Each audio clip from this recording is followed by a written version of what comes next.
Now, we know that alkynes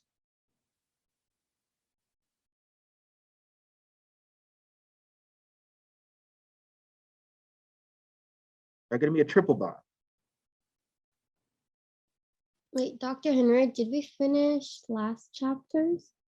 No, but we're going to over this chapter first, and then we'll go back to the last chapters because they kind of play off of each other. This chapter, you'll see that, and that's what I'm going to get to. You'll see that a lot of the things that we've talked about in the last chapter are also going to pertain to this chapter, and that's sort of what I want to get you to. And the other thing that I want to get you to is the multi-step synthesis. Okay.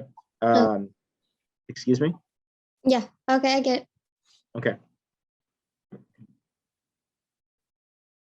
Okay, so what is the hybridization that's going to be occurring in this case? Okay. We're going to have an SP hybridization in this situation, right? Okay, and that's going to be kind of important for us.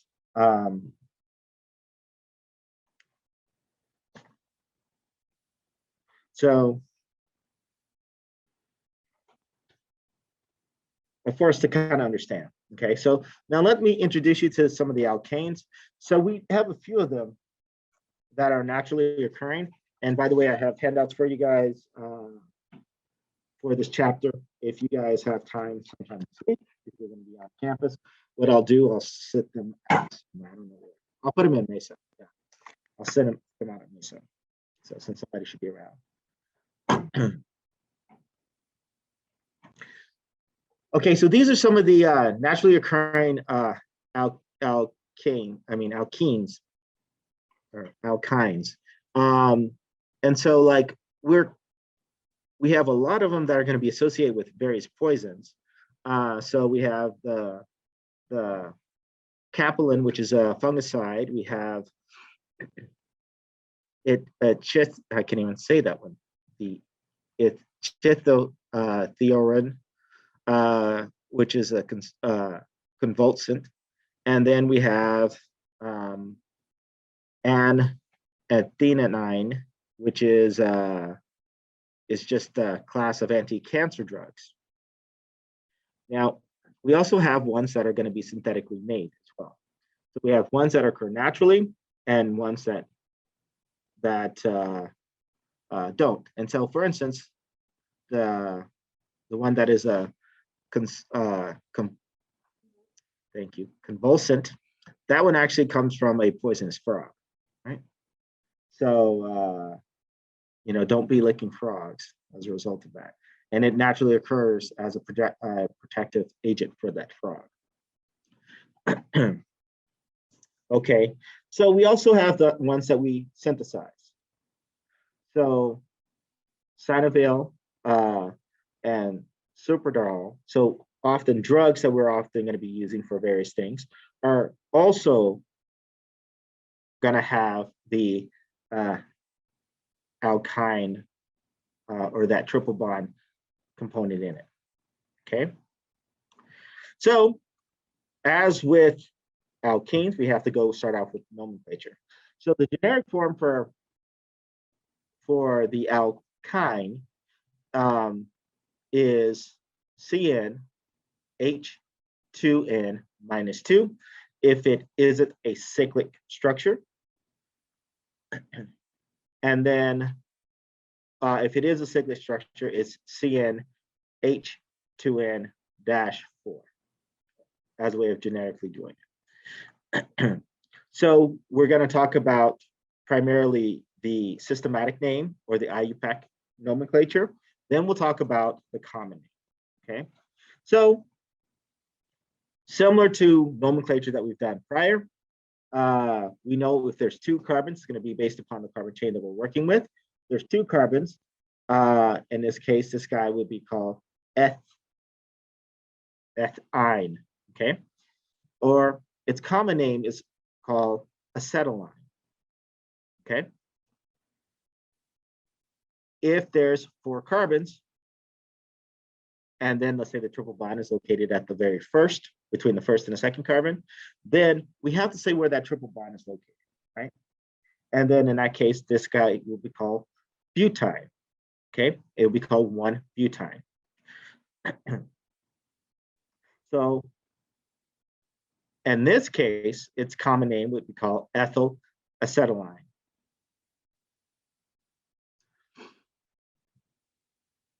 So this guy, it has 5 carbons, 5-carbon chain. The carbon is located after the second carbon, second and third, between the second and third carbon is the triple bond is located. So this guy would be called 2-pentane.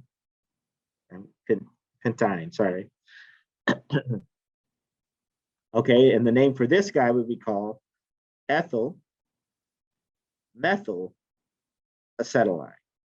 Okay, because we have a methyl on one side, and then we have the ethyl on the other side of the acetylene. Okay. Now, for the case of where we have a 6-carbon chain, right? Here we're going to find the longest carbon chain, right? So 1, 2, 3, 4, 5, 6.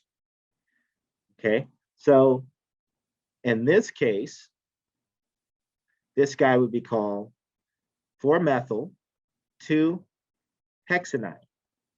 Okay, hexanine for 6, the triple bond. We say where the triple bond is located, so we want to give that triple bond the lowest location. Triple bond has priority over single bonds, right? Or side structures. So we want to try to make sure that that has the lowest possible number, right? But double bonds have priority over triple bonds. So if you have a double bond and a triple bond, the double bond has priority. So you want to try to get the double bond lowest structure, okay? You guys are okay with me so far? So far. So far, good. Okay, so let's see. So let's say we have, and typically when we draw just the stick structure, it's drawn triple bond. And it's always going to be a linear structure.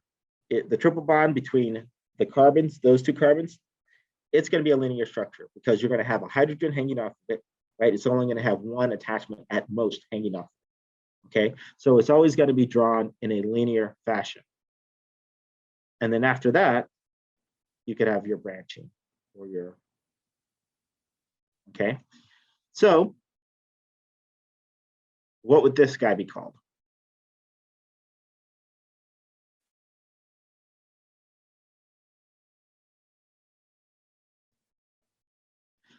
This long line is just 1. So this represents, let's count. I'll do the counting for you this time. So that's 1. This is 2. This is 3. It's 4, 5, 6, 7.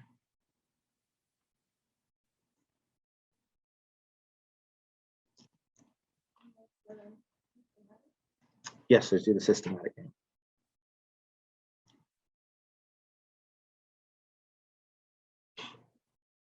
And then you could probably give me the common name as well too. Let me give you a hint. Look at how we would name this guy. This guy is called sec-butyl methyl acetylene. Acetylene. 2, 3, 4, 5. Any ideas on the common name?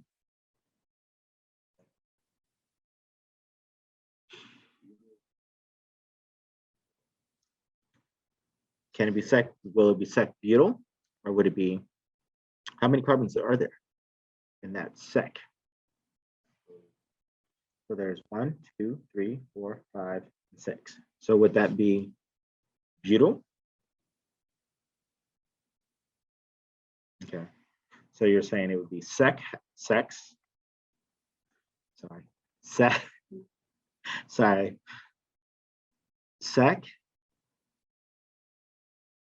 hexyl.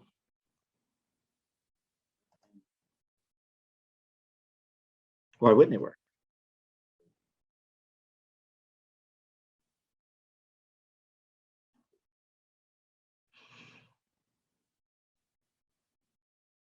So we have a methyl group hanging off of here. And then we'll have a 1, 2, 3. So, and you're saying it would work if I had a methyl group weighing off of here, would also call it to be sec. Okay. So in that case, so if I remember about sec, the fact that you have that methyl, and then you have the chain that's coming off of it, rather than having equal components on each of these chains, right? And that's what would happen if we had a, so that'd be 1, 2, 1, 2, that would be hanging off of that. That guy would be called something different, if I remember correctly. So sec would work, yeah, or hexyl. So sex hexyl settled. Okay.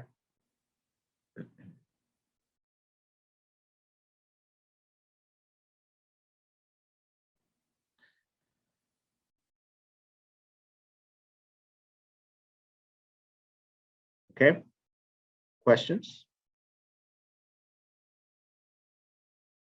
It's Y-N-E, not E-N-E.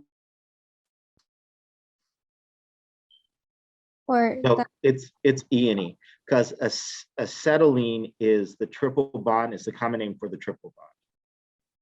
So a 2-carbon triple bond, right? oh, okay. Yeah, the Y&E is if we use the systematic or the IUPAC nomenclature. Okay, Oh, Is yeah. that- Yeah, that makes sense. Sorry, I confused. oh, that's right. Okay, so let's go ahead and move on.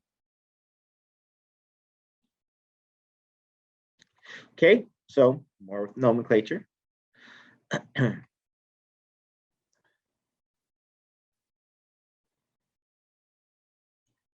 Okay, so if we have equal components on both sides, then we want to give our functional groups or those substituents the lowest possible numbers.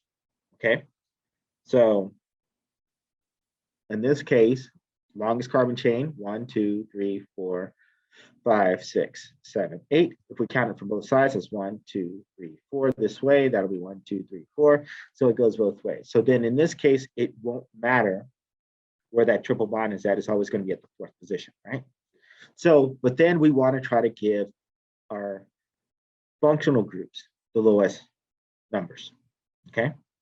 So we'd count in this direction rather than counting in the other direction, okay? Can you guys see that? Do you guys see that on the other side? Online? Yeah. Yeah. Okay. And that makes sense, right? We always want to try to give it the lowest possible number, right? Okay. And then that's the same thing that's happening here. So this guy would be called 3-bromo, 2-chloro, 4-octene. Octine. God, I keep screwing up today. Octine. And then this one would be called 1-bromo, 5-methyl, 3-hexine. Okay.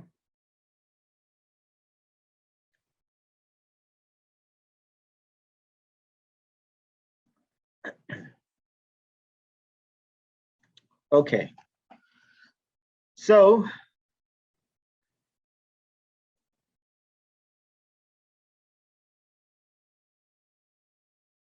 if we have two of the same functional groups, you guys know that we have to use the Greek prefixes, right? We know 2 meaning for di, right?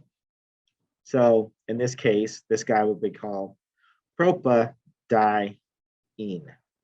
right? This guy would be called 2-methyl 1,4-hexadiene. Okay, so that's the same thing that's gonna, that's the same thing that's gonna apply in the case of ine, right? Okay, so this guy is called 6-methyl 1,4-heptadiene. Okay, questions? Okay, good. So let's see if you guys can give me a common name. I mean, not the common name, the systematic name for this guy. Okay, so when we're drawing the structure using skeletal structures, so that would be, so this would be a carbon, and that would be a carbon. So each end represents a carbon, and then here that represents another carbon. Again, it's going to be a linear structure, right? And that just shows you that when you have a triple bond, both sides, the other side is going to be linear, the other side is going to be linear if there's two sides to it, okay?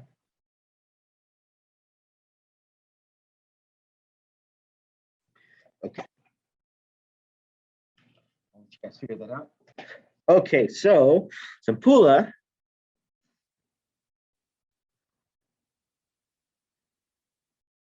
okay, so Sampula says, you got this down, Sampula.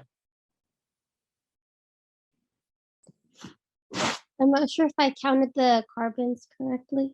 Okay, so this is what Sampula has written down. And then we'll go through it together. So can I ask, how many of you guys have enrolled in class already? I should be enrolled for next semester. For next semester, yeah. Yeah, I'm enrolled. Okay. Good, because I just had, part of our meeting was dealing with that.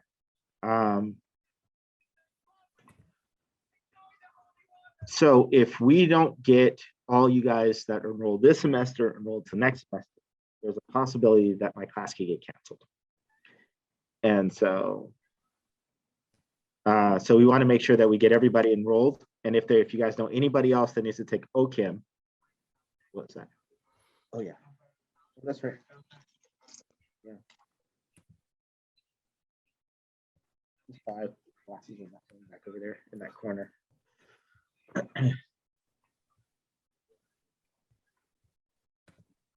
Yeah, so there's a possibility that they would drop the class. I'm going to try to keep them. I've been negotiating. I have to do. I've been showing a lot of leg. We'll see. That might be the problem. I'm showing too much there. So we're going to start here. 1. This is 2. This is 3. This is 4. This is 5. This is 6. And this is 7. Okay. So that means that we have a 7 carbon chain. So it's not going to be hexa. What is it going to be? Okay. Hepta.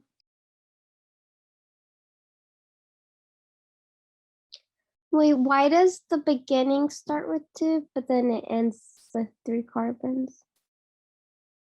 Okay, can you ask that again, please? So like in the beginning, Yep. it's 1, 2, but then you're ending off where I don't see the 3 carbons at the very end. I see the 2 in the beginning. You don't see the 3rd carbon? No. So here's 1. This is 2. 3 would be at that peak. Okay. 4 would be here. 5 would be here. 6 would be at the other end, and then 7 would be at the end. Okay, you got to remember that this part here. Let me show you. So this here is a linear structure, right? I should say from all the way to there. That's going to be linear. This part here is also going to be linear, right? From this carbon to that carbon, it's going to be linear. But beyond that, it's going to be straightforward. So do you see all of the carbons? 1. So this will be 1. So it'll be C triple bonded to carbon. And then we have that attached to the 3rd carbon, which has the chlorine hanging off of it. And then that's going to be attached to another carbon that has a methyl group hanging off of it.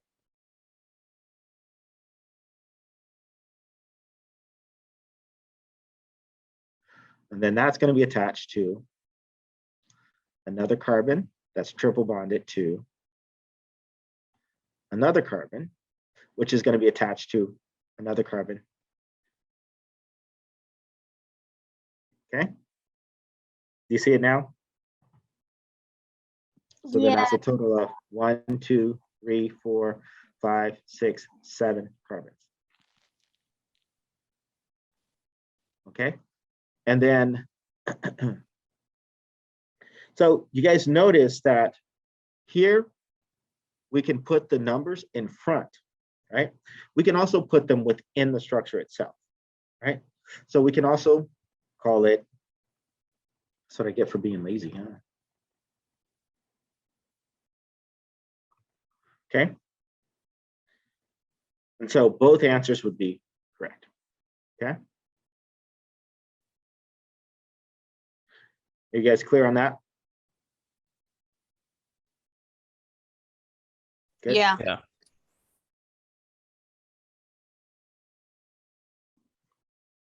Okay.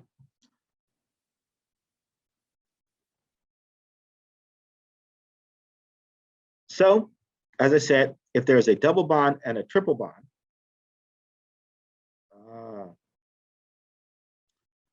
this is actually incorrect. If there's a double bond and triple bond, the double bond has priority, okay, not the triple bond, okay.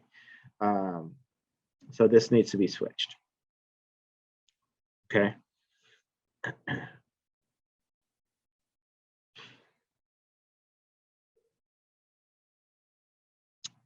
Yes, so the numbers would be switched, and then also the location, it should end with ENE.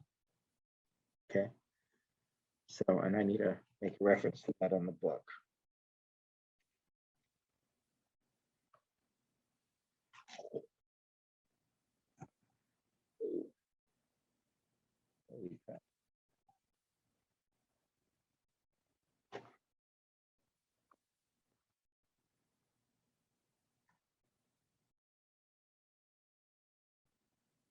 Yeah, because I remember I argued quite a bit and I had to look it up to be sure.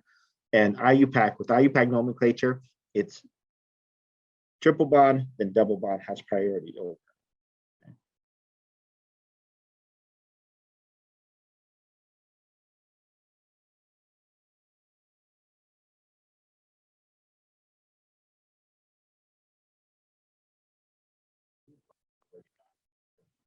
Yes, we can do that. So this guy, it would have the same name, essentially only thing the numbers are going to be switched and then the ending is going to be switched. So in this case, we want to try to give our, we would give our triple bond the lowest number.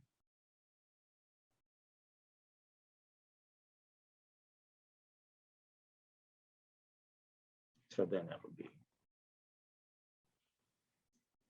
and we'd start numbering from this side. 1, 2, 3, 4, 5, 6, 7.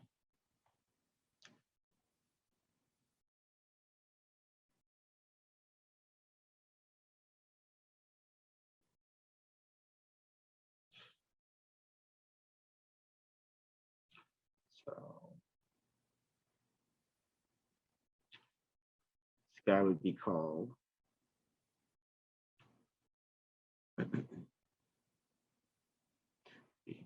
six.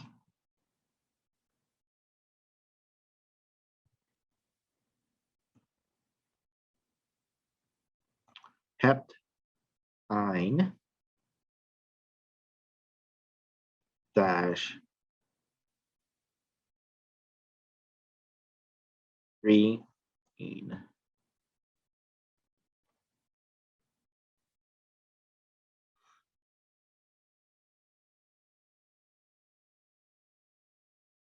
Okay.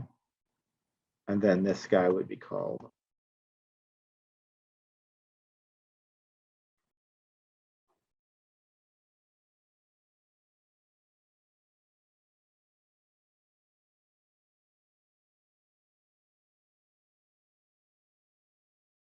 oops, sorry, that should be 2E, not 3E.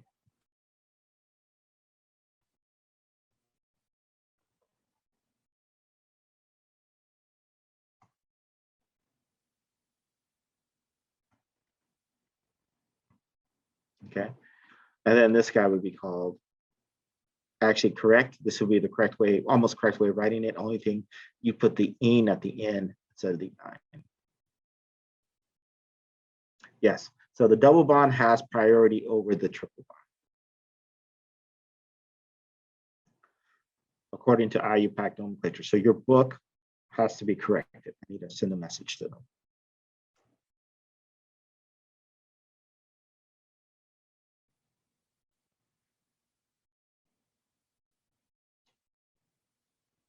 Okay, so this guy would be called, so it'll be 5 dash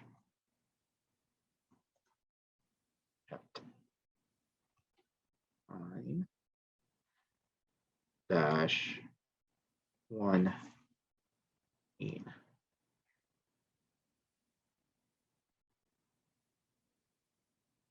Okay.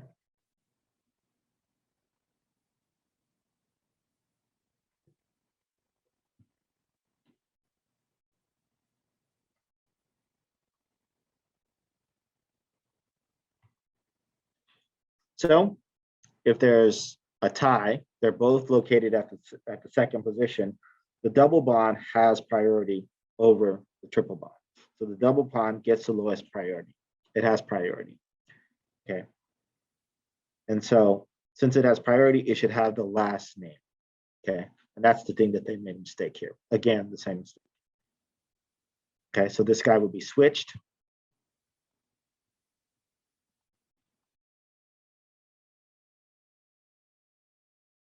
So this guy would be 4 dash hexine 2 dash ene.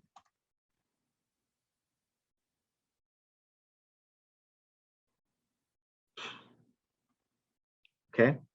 And then this guy would be switched. It should be 5 dash hexine dash 1 ene. Okay. So again, double has priority over triple. Now, the logic of that is that the double bond is more stable than the triple bond. And so that's why it has higher priority. And we'll kind of talk about that a little bit later.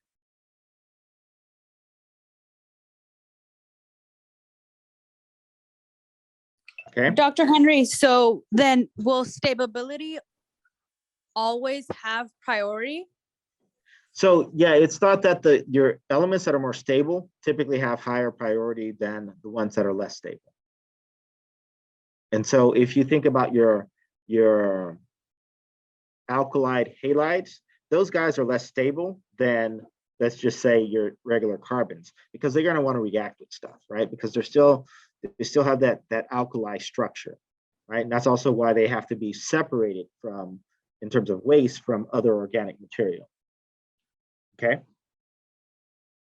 Oh, okay. Okay, so now we talk about priority, right? So functional groups are gonna have priority that's gonna be associated with it, right? So the C double bonded to the O has higher priority than the alcohol structure or the hydroxide structure, which has higher priority than the amine structure, which has higher priority than the double bond, which has higher priority of the triple bond. Now, they say that the priority of the two are equal. They're not. The triple bond has less priority than the double bond in terms of IUPAC nomenclature. Okay. Are you guys with me so far? Yeah, Okay. I think. So again, another mistake in the book. So.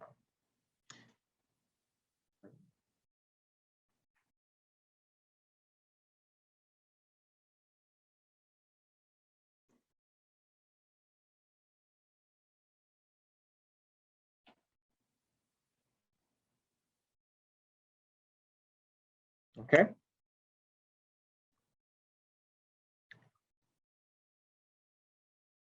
Okay, so when we go with nomenclature, we want to give the ones that have the highest priority preference, right?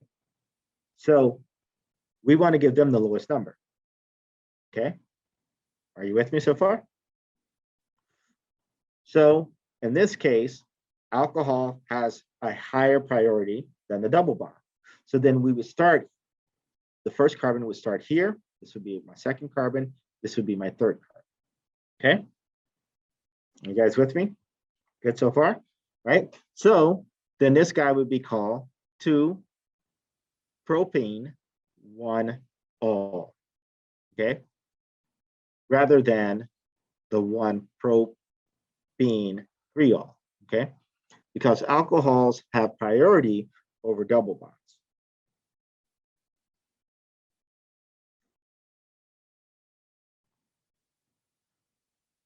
Okay, so in this case, we want the longest carbon chain, right? So then that's 1, 2, 3, 4, 5, right? Longest carbon chain. So then this guy would be called 4-methyl 3-pentene 1-ol. Okay, because again, the alcohol has priority over the double bond. And then that's going to be the same case in the case of the triple bond. Okay, so because the double bond has priority over the triple bond, and then the alcohols have priority over the double bond. Okay, so if we think about priorities, let's think about all of the groups that we have so far. Right, so I'm going to put this on the side. So we have the alkyl halides are going to be at the bottom. We've talked about esters, right?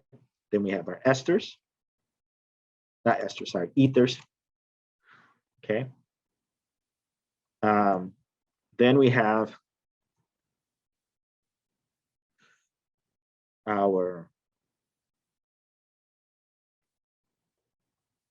alkanes. Then above those, we have our alkynes. And then above those, we have our alkenes.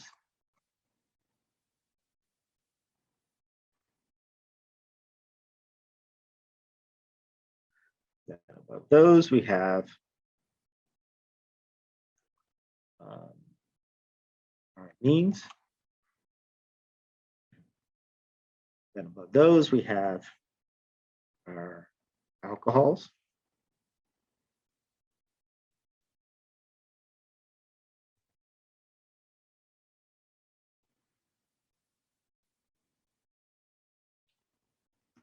And then we have our carbonyls.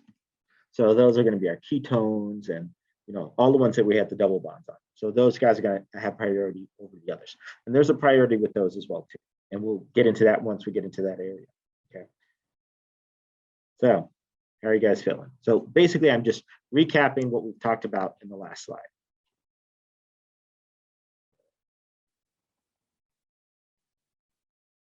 This one here. Okay. With the actual name of the structures. Okay. Okay. So and that's going to be the same thing with the amines. The amines are going to have priority over the double bonds and then over the triple bonds. Okay. So if we have a double bond and a triple bond, we know the priority. You want to give this a try? No? Well, you're going to get one anyway. So, okay. So let's see. Let's do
Okay.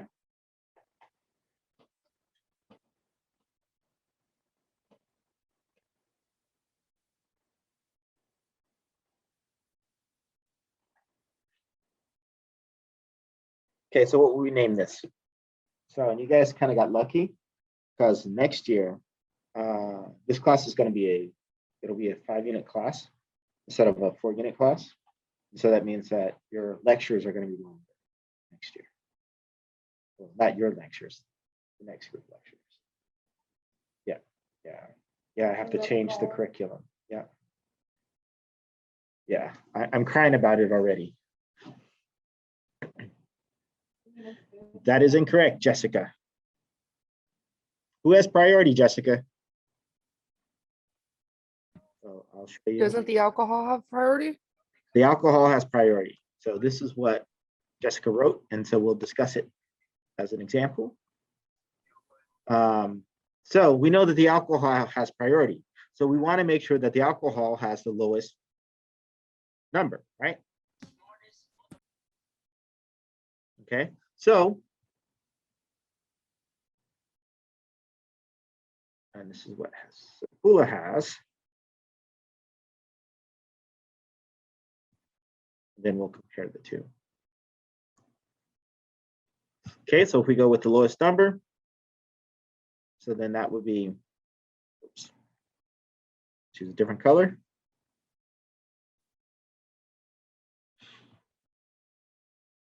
So it's kind of like, the way I like to look at it is, and it sounds wrong, and we know it's wrong, right? But rich people have priority over poor people, right? They always try to satisfy the rich person. So you have to think of it as the higher you are up on the totem pole, you're going to be satisfied before anyone else, right? So you have the most importance, right? And say, so for instance, we are a patriarchal society. So when women get married, they take on the man's name because we are a patriarchal society, right or wrong, we are a patriarchal society, right? And so, and that's been the case for a long, long time, right? So that's the same thing with priority. The one who has the most priority, they get the last name, okay? So let's go ahead and do the numbering. Start off with the numbers, and then we'll compare the answers. So this is 1, this is 2, this is 3, this is 4, this is 5, this is 6, 7, 8, 9. Okay, so, and Sampula, your answers also would be incorrect, right? Because the triple bond starts at the 8th carbon. There you go, she made the correction. Yeah, I realized that. Okay, so that's all right. It's okay to be wrong. It's better to be wrong today than it is next week, right? Okay, so let's go ahead and go through the process. So we don't have any other functional group other than the alcohol that's hanging off, right? So we have a triple bond. So it's a 9-carbon chain. So that would be 8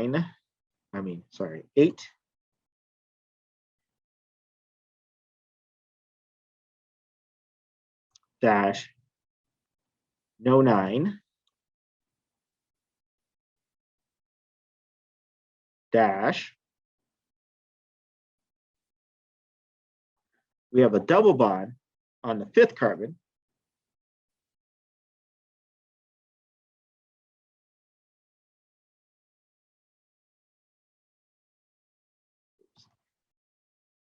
Okay.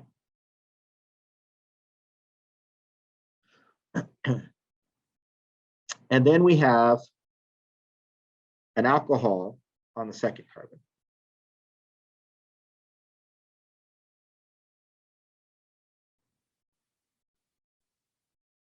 Okay, so this guy would be called 8, no 9, 5, in, 2, all. Okay, what was that? Yeah, so the other E is dropped. So I read 3 different books. 2 of the books, they drop the E. 1 of the books, they keep the E, right? I was taught that you drop the E, okay? It's to show that it's within context. If you have the other E, that means that it's the tail end. And so it looks like it's 2 chemicals that you're talking about. And that's the way I was taught. So that's why they dropped the E. Okay. And if you look, the E is dropped internally. Okay. Now, but like I said, I have seen it done both ways. Yeah. And actually, I think I have to look at the ACS. And it also depends on when the test was made, because IUPAC rules change. They basically, they went from, initially it was an annual thing. So it was actually changing every year. Now they went from an every year to every 5 years. So, yeah. Okay. And this includes alkanes, right? Dropping the E. Yeah. Yeah. So if it's internal, it's going to drop the E. If it's not internal, well, yeah, so the alkanes, but typically you don't use the alkanes, the A and E. Well, that isn't true. You do kind of use A and E because we use ANOL, right? Alcohol. So you have an alkane and an alcohol. There's all single bonds. Yeah. Yeah. So yes, it is including alkanes. Okay. So these are the structures of alkynes. I'm going to erase this down here. Are you guys there? Can you guys see? We can't see. Yeah. Give me 1 second. Okay. So there's a, can you guys hear me? Yeah. Okay. Yeah. So there's a couple of questions. We had a question about, did you guys want to do an end of the year potluck or a Christmas get together? What was that? Yeah, of course, it's going to be after finals.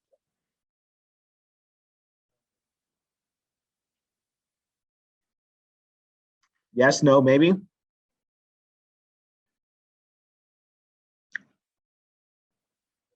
When would we do it? So we could either do it that Thursday or that Friday of finals week, because technically most of you guys should be finished with your finals on Friday.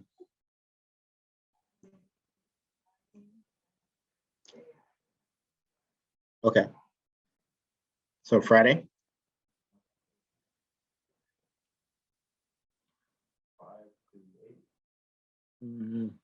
Not going to do Friday from 5 to 8. What's that? That is late. Could it be like Friday afternoon, like 1? We could do Friday at noon. At 1 or at noon. Friday at noon. We'll say noon to 2. So then 2 hours. Is that good enough? Or do you guys need more than 2 hours? Okay, I have comments. Next Friday. Next Friday? Wait, next Friday, what, Dr. Henry? A holiday party or get together.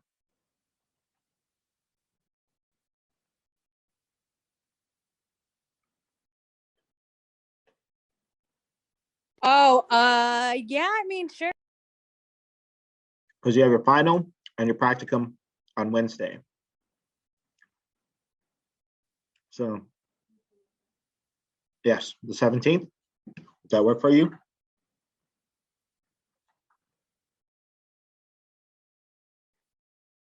works. Okay.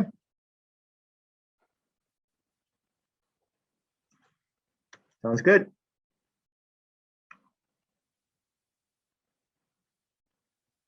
So Friday at noon. Noon to 2. Yeah. Okay. And our final is on Wednesday at the same time that we have class? That's right, at 1. Starts at 1. Okay.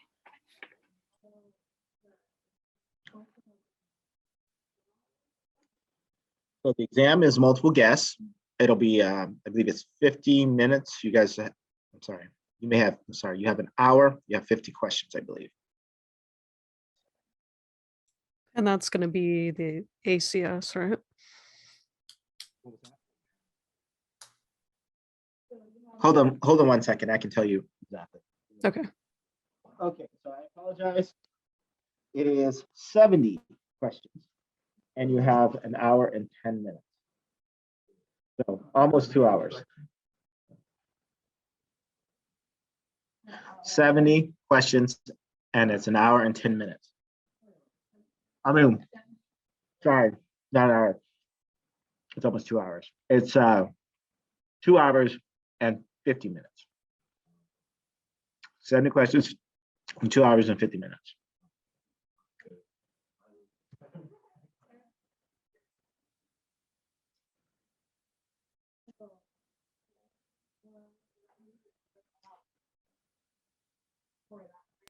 On the multiple choice, will we be able to use our periodic table packet or no? No, you're going to be given the periodic table in the exam. Although you Okay. shouldn't need it that much at that point because, I mean, everything deals with carbon, right? Yeah. Yeah. So actually, there's no periodic table given to you. But everything is carbon based, so it's all dealing with carbon. So the key is that you guys want to know, you want to be able to identify structures, name of structures, the family of structures. You want to know the definition of enantiomers, racemers, or racemeric mixtures.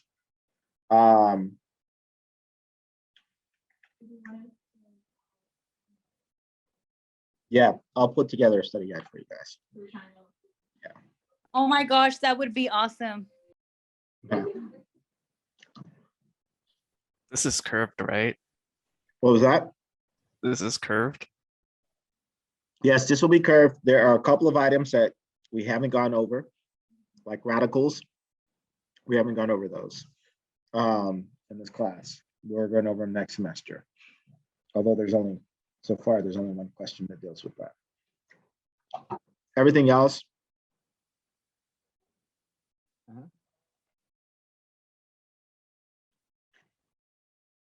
Everything else you guys have seen. You just got to be familiar with the reactions. There's a lot of reaction questions.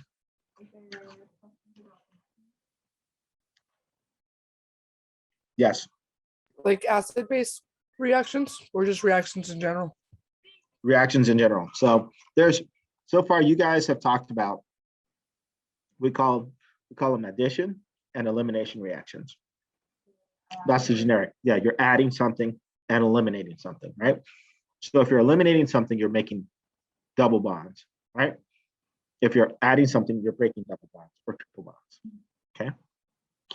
You got to remember that reactions can go both directions, and that's going to be important, okay? There's also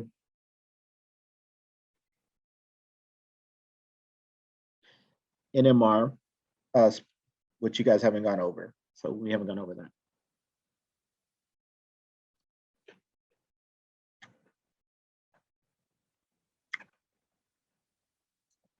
Well, so there's 2 items that we haven't gone over in the class so far. Yeah, just 2 items. Everything else you guys have gone over. Or in the process of going over.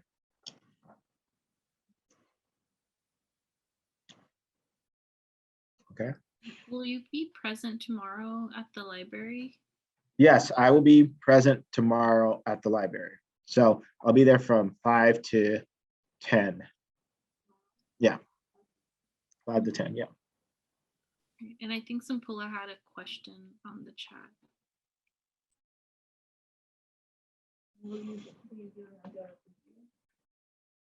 No, for this exam, you can't use any reference sheet. You have to use what you know. What was that?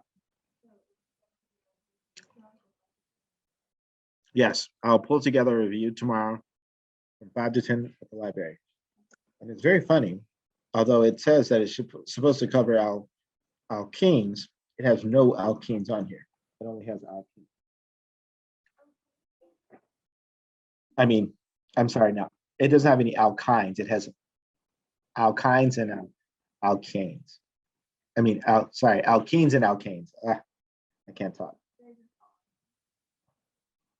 So what's happening tomorrow in the library? Can you go over that? Sorry, I'll be doing a review.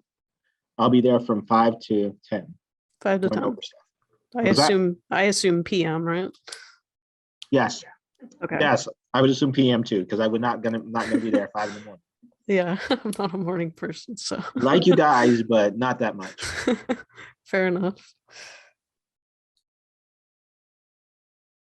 Wait, Dr. Henry, Yes. you mentioned that we're not having a third exam. Is that Yeah, so the third exam kind of got shot 2 ways. One, because I thought I had it saved and it never saved. And so it never got published. And then my computer crashed and then it got totally wiped out at the same time. So then I had to start it over. So I never did it. So you guys are getting away with 2 exams. So what you guys have got on your 2 exams is what you're going to get. And then your final. Okay. So if you have any test corrections that you'd like to get done, you want to do them on one of your 2 exams. Wait, we can do test corrections? Who asked me that question? Me, I was totally blanking out. Yes, you can do test corrections. I totally forgot we could do them. Okay, by when can we bring them in? Yeah, so actually, if you get them in by Friday. Friday, Okay. not this Friday. Next, yes, Like the end of the semester? yes, at the end of the semester, yes. Dr. Henry, for the last 2 labs, are you going to make submission labs or do we want us to email them to you? I need to make a submission form. I'll put those Okay. in there because, yeah, I'll put those in there. Yes, I'm gonna switch the submissions for the labs that you didn't do so that, yes. Okay. Okay, let me get my list of things here since I'm all screwed up. Okay, so let's talk about the exam right now. So I'm gonna put on the board and we're gonna finish this lecture or part of this lecture and then I'm going to talk about the exam now, but we'll finish part of the exam afterwards, okay? So you guys get an idea, okay? So then that way you have it already. Okay, you got your piece of paper out, right?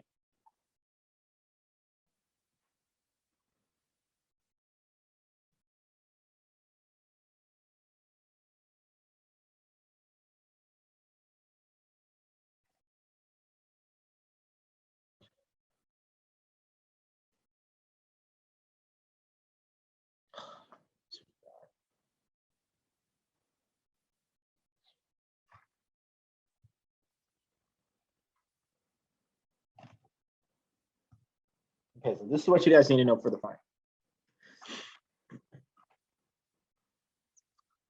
Okay, you need to know nomenclature.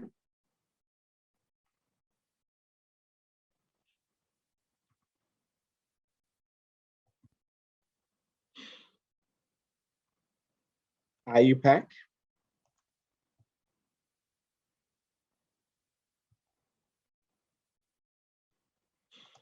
Okay, so at this point we've done for nomenclature, we've done alkaline halides, Dr. Henry, we can't see what you're typing. You guys can't see what I'm typing? No, I just see for the final. Okay.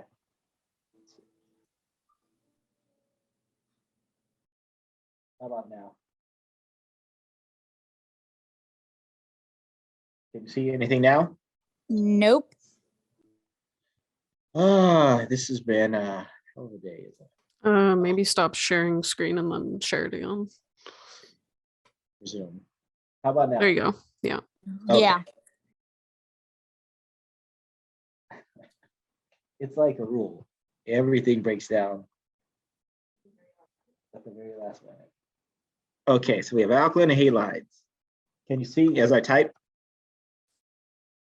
Or Yeah. did it disappear? Yeah. You're No, we good. can see. Okay, good.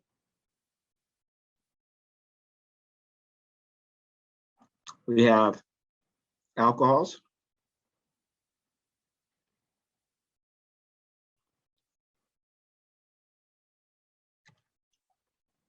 We have ethers.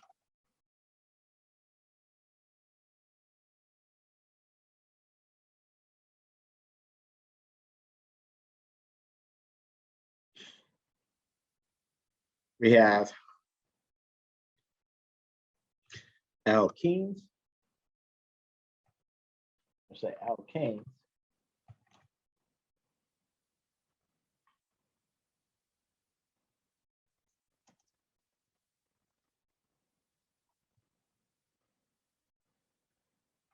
Alkenes. And let's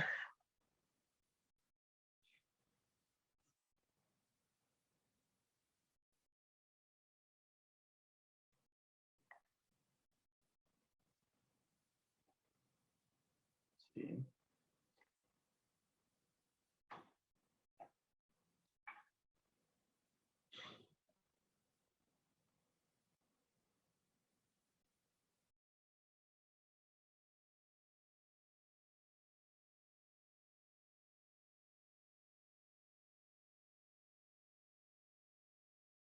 That's pretty much, oh, and cyclos, cyclo.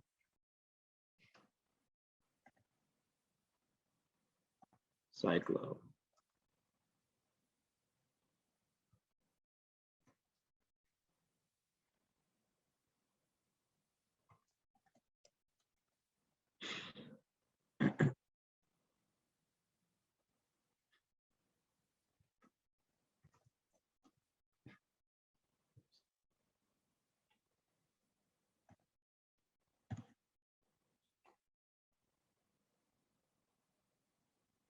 Okay.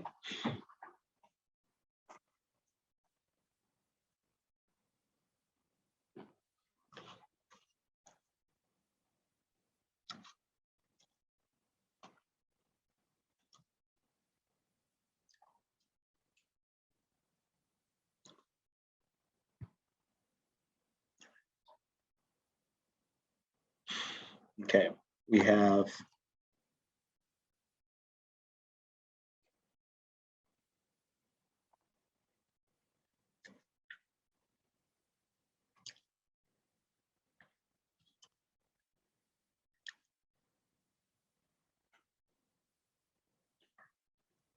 okay. You need to know how to name your enantiomers. Although, in all honesty, they didn't do.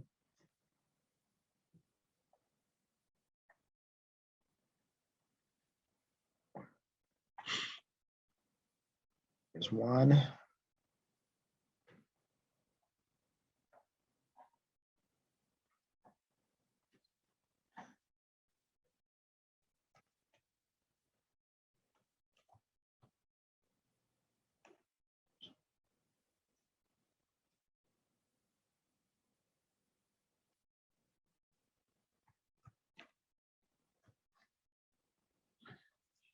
You know, you need to know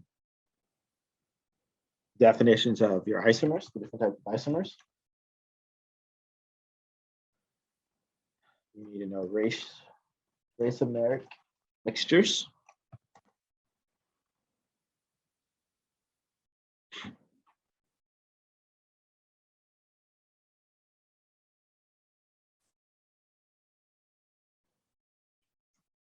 You need to know how to calculate formal charges.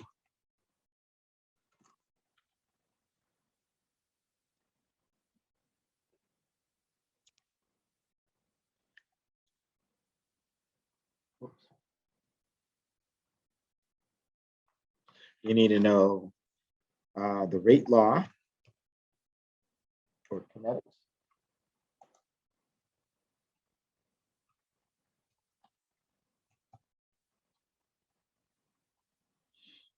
You need to know the equilibrium.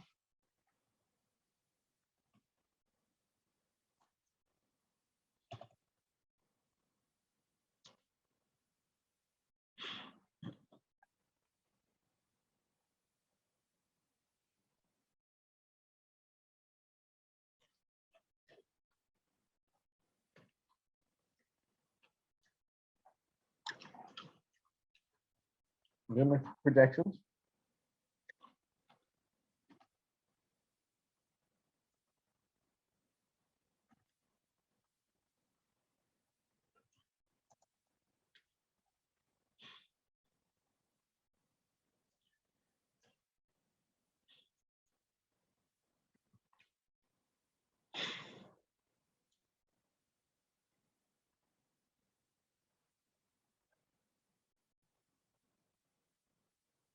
Let's see.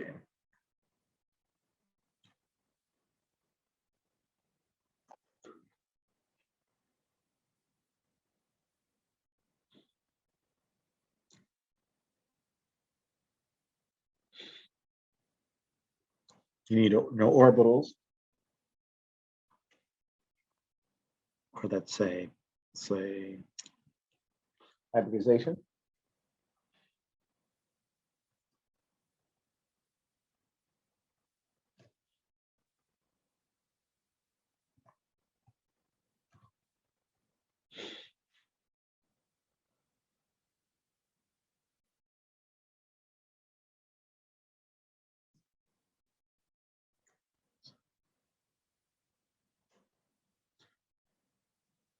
Resonance structures.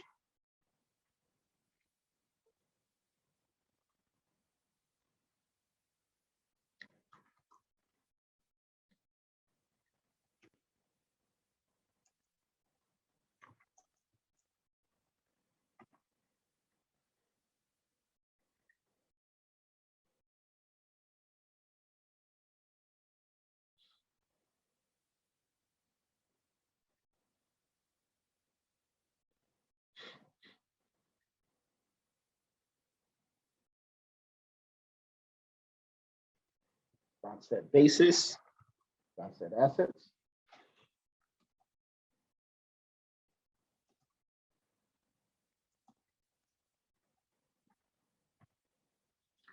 Lewis acids and bases.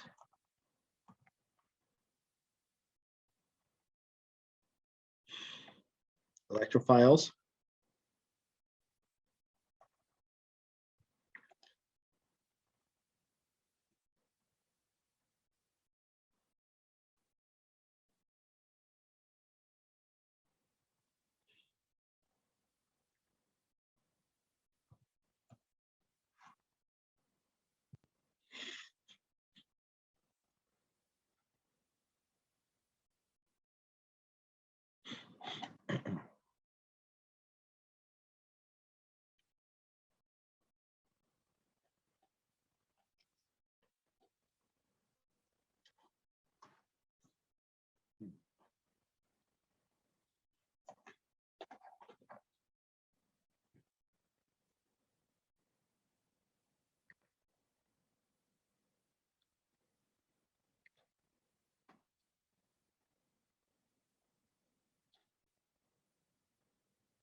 Let's see.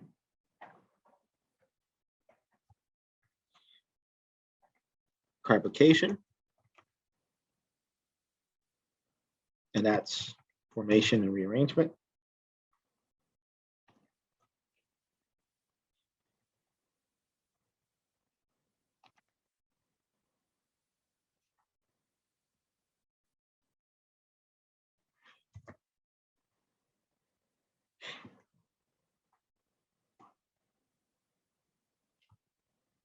And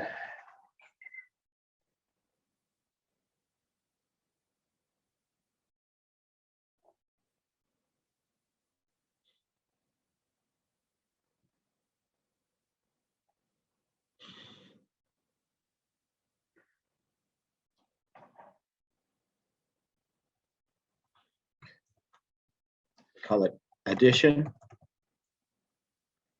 and elimination.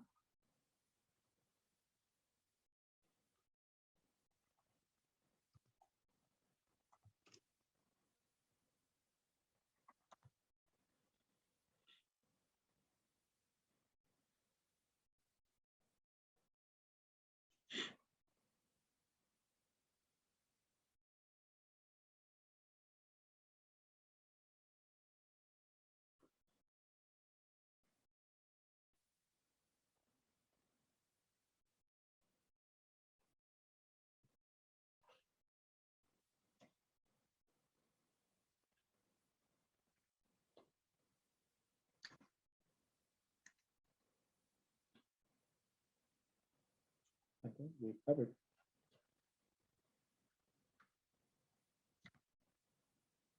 Okay.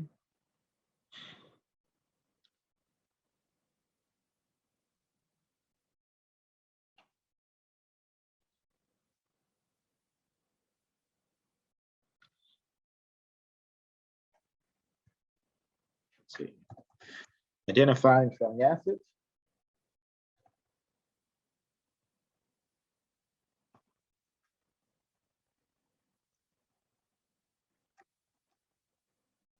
Basis.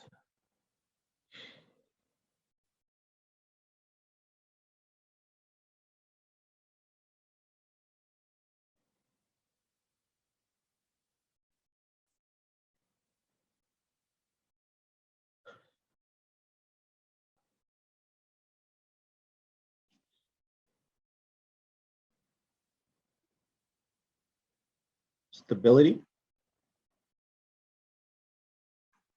Oops.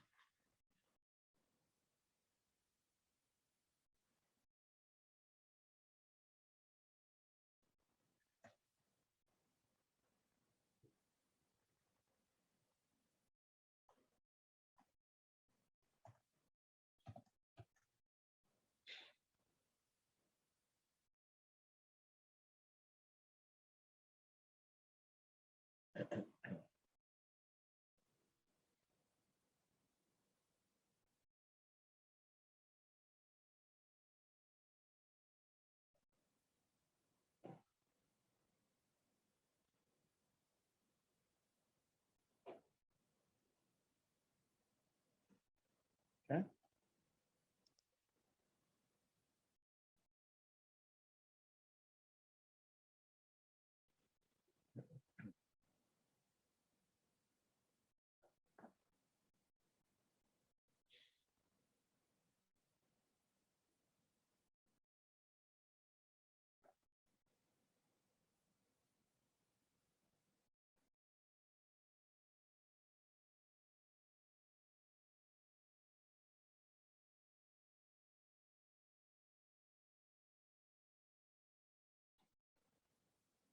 And then there are a couple things that we haven't gone over that I don't expect you guys to know.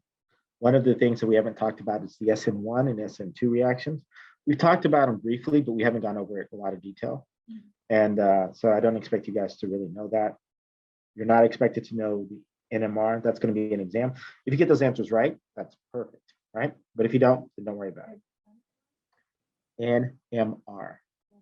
Yeah, it's nuclear magnetic resonance.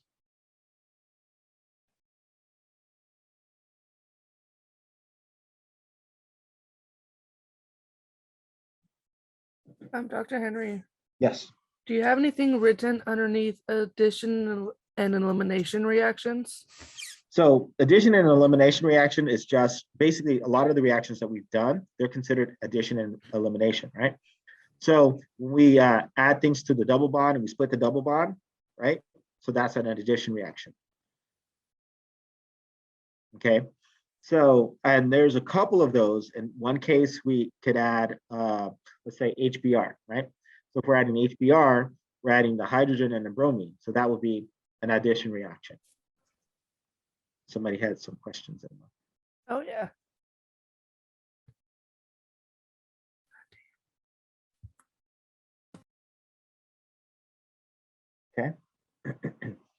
If we have a base like hydroxide, then when we add the base, then that's going to end up taking away a hydrogen. So that means that you're going to get the formation of a double bond added on, right?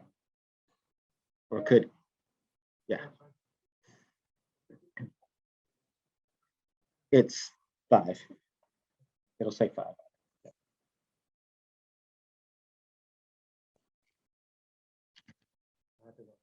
Okay, that's right. I'll talk to you later. Okay. And you want to pay attention to, because we've given you examples of reactions. If you do those reactions generically, you want to set up those reactions generically. What I recommend is tomorrow we'll talk about it in more detail. Write them out, generic forms, right? Because let's say, for instance, we're going to go here in a second. We'll start talking about, okay, can you guys see my screen? Oh, you guys can't, hold on. Let me share. Yeah, I can. You guys see the whiteboard, right? Oh, no. Well, it's like for the final thing, yeah. Yeah, okay.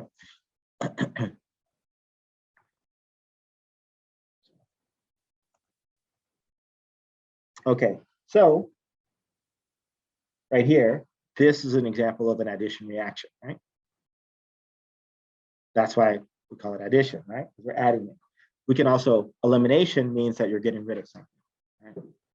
So generically, those are generic terms. But we know the addition of a reaction, if we write out the mechanism, we can kind of get it. But for the exam, they're not going to want to know the mechanism, right? What they're going to want to know is, what are the products, right? So at the end of the day, if you could sit there and distinguish what the products are going to be based upon the reaction, for my exams, you're going to need to know the mechanism. For the, like, if you guys take the MCAT or they want to know that you know the products, right?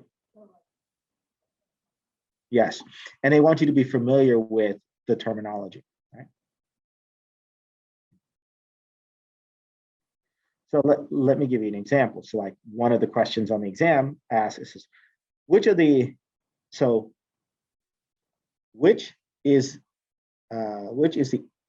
acting as a nucleophile in the second step of the halohydride reaction. Halohydride basically is using a halogen, and you're using water to sit there and get the next component. So they want you to know what would be the second step of the reaction. I mean, what would be the acting as a nucleus step? So your choices are, right? You have water, you have the bromide ion, you have the hydroxide ion, and you have the an intermediate, a cyclohexene bromo cation, you know, or bromo cyclohexene cation, which would never exist. What's that? Yeah.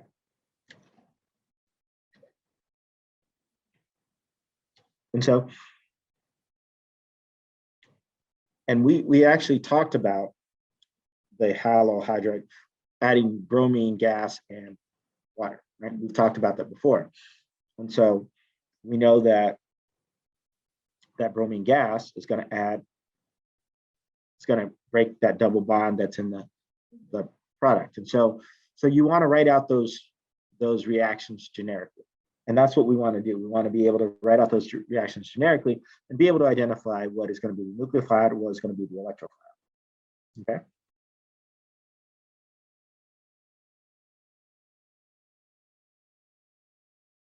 Questions? Concerns? Kool-Aid? You said questions are multiple choice? What was that? For the final questions are multiple choice? All the questions are multiple choice. So for the final, everything is multiple choice. And so the best thing to think of for me, it's like if you're in doubt, think about what you can totally eliminate. What is never going to happen, right? There's always that one question that you know that is never going to happen. So you want to eliminate those first. What was that? Yeah, I would be a little upset because that means that you guys didn't pay no attention to anything that happened in this class. So.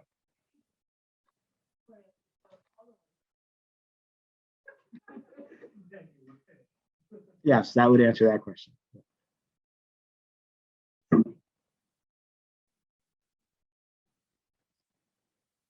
So there's very little stuff that you haven't seen, except we haven't got to the multiple step reactions. Everything that we've kind of talked about, actually, that isn't true. These guys can also be considered multiple steps because they have intermediates, but typically when they make the example of multiple steps, it's usually more than you could end up with a stable structure in between, right? And that's the concept of a multiple step reaction, okay? Okay, so let's go ahead, get back to lecture. I think we've covered pretty much everything that's going to be an exam. You want to think about the examples of products that we've made. We've made alcohols. We made alkaline halides. So you want to review those mechanisms. We've talked about carbocatenation, right? We've talked about, what is it? Oxidation, bromination, right? I'm sorry, not bromination, boration, oxidation boration. We've talked about, let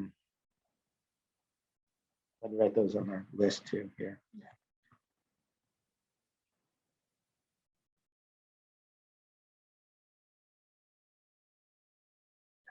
Let's see. Let's see if it still shows. Still there.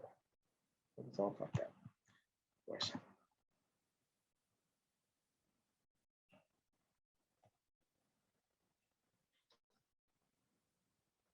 Let's see.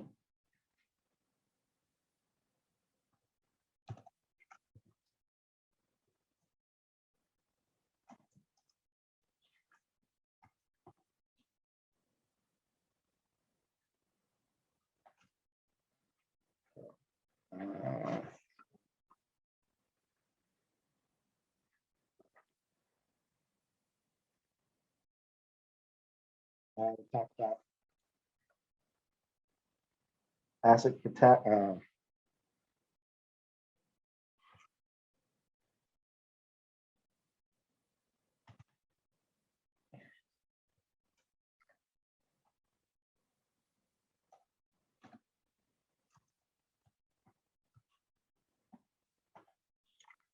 catalyzed additions. So that's a specific example of additions.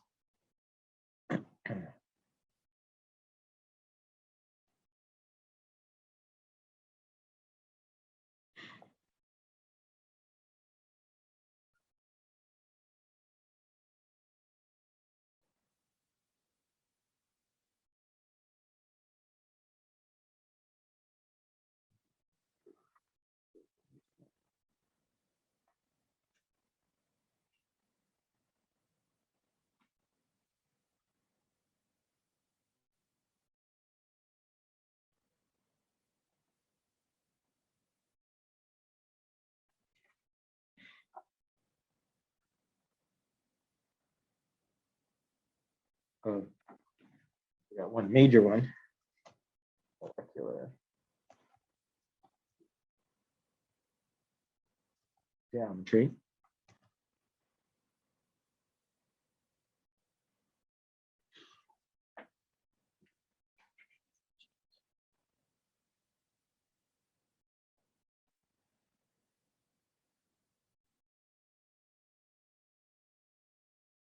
Okay.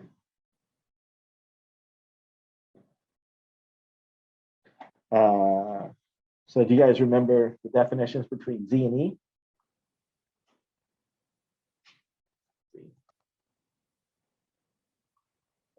Easy. Remember easy? Okay, so those are isomers. Yes. Don't panic.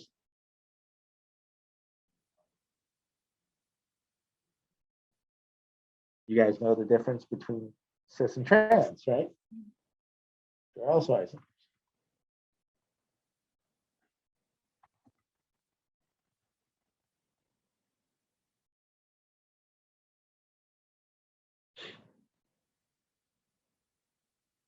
Okay.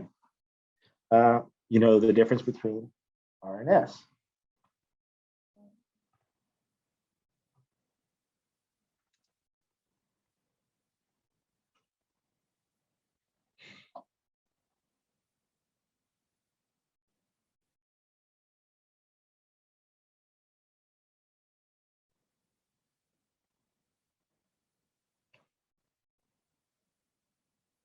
Okay, and think about in terms of energy. If things are cis to each other, let's say we have two methyl groups that are cis to each other, let's say in the cyclic ring. Let's see.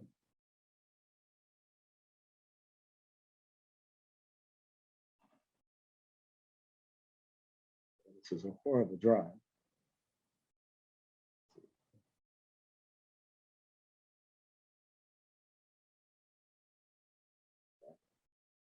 This is why I'm not an artist. Okay. So let's say we have these guys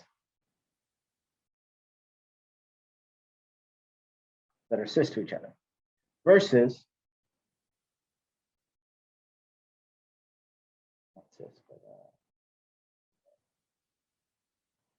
axial versus equator.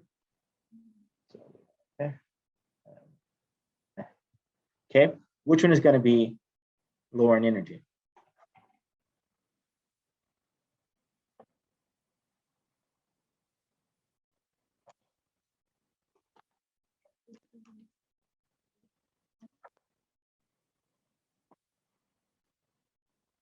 Wait, what was the question again? A or B? What was that? Can you repeat the question?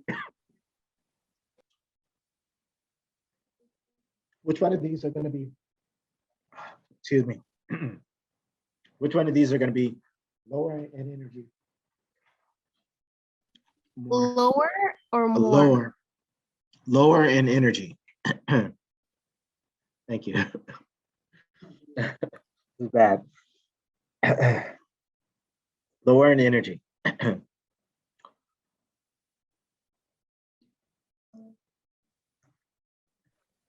My guess, would it be B? That's right. B would be lower in energy, right? Because if the two of them are both equator, right? That means that you have the hydrogens hanging off of both of those. The hydrogens are going to be interacting with each other. But if one of them is axial versus equator, then they're not going to be inclined to interact with each other. Okay, you have to think about steric hindrance. Think about those pictures, you know, the three-dimensional pictures. Okay, questions? Okay. So you're going to have questions like that. And again, there's really no calculations. It's all, do you remember this reaction? Like for instance, you guys did a BH3 THF, right? Reaction. Do you guys remember that? What type of reaction would that be?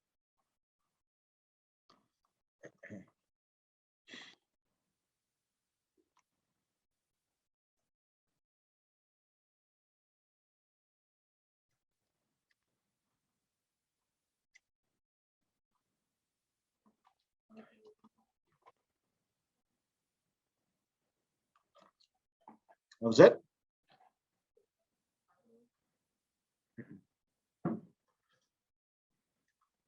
Let me write it down on the board so you guys can, it'll help you.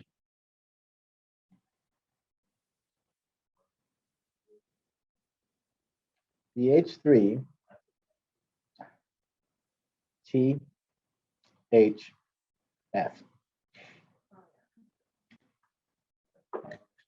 Nope.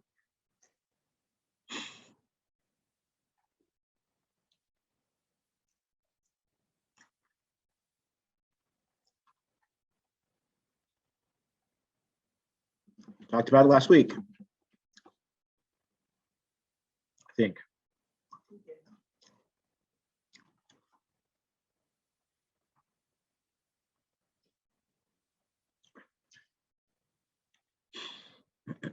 Was it? Okay, so this would just be protonation, right? So the first part would be protonation. If we did this, then that's right, H2O and OH.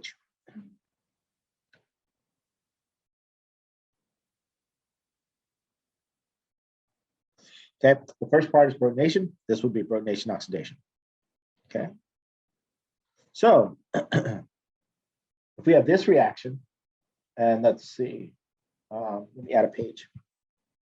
Okay, so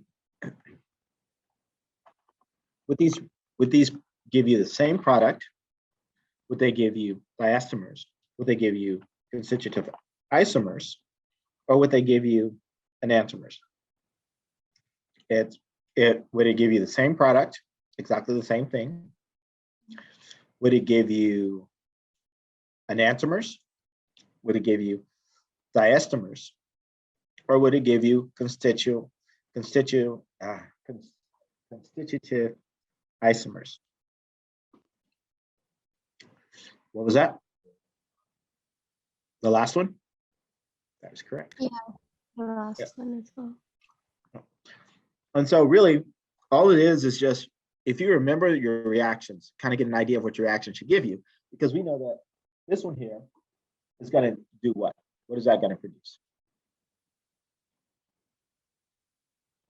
What should be one of the products? Which family or functional group would it belong to?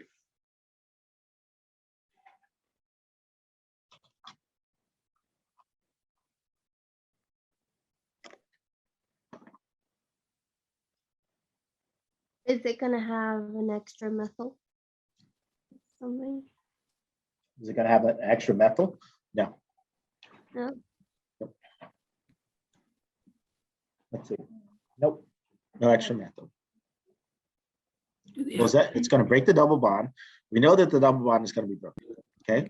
So So would it what's be the gonna- alkanes? What was that? Would it be the alkanes? Would it be the alkanes? No, it doesn't belong to the alkanes.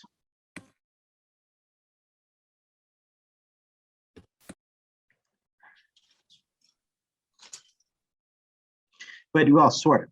It breaks the double bonds, but it's not going to be alkane family. There's going to be something else added onto it. What's that? Is it the BH3? Gonna be added?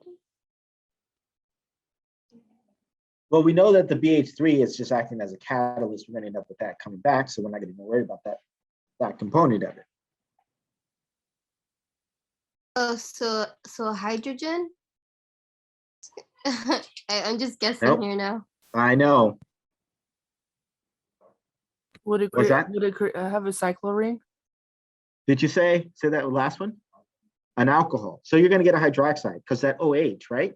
Because we need that OH. That OH is going to be added onto that ring, right?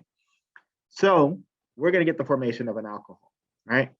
And of course, it's going to be better if we had hydrogen peroxide as a catalyst there instead of water, but water would be fine, right? It'll be slower. It won't be as efficient, okay? So this guy, the boronation basically allows us to sit there. It efficiently breaks the bond, right? So that's what it does. It'll open up that bond. It'll attach the boron to it and everything like that. And then it allows the hydroxide to be added onto it, right? So this guy is going to give us a, I can't even think now. It's going to give us a, let me think, an alcohol, right? Where the other guy is going to give us having that hydroxide there. I mean the acid, because you had mentioned it earlier, acid.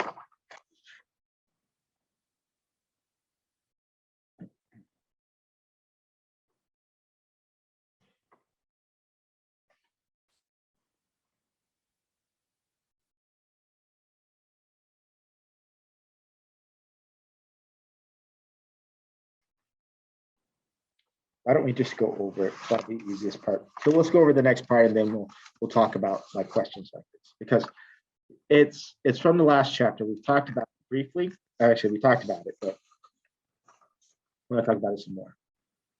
Okay. You guys are not keeping it up here. Okay.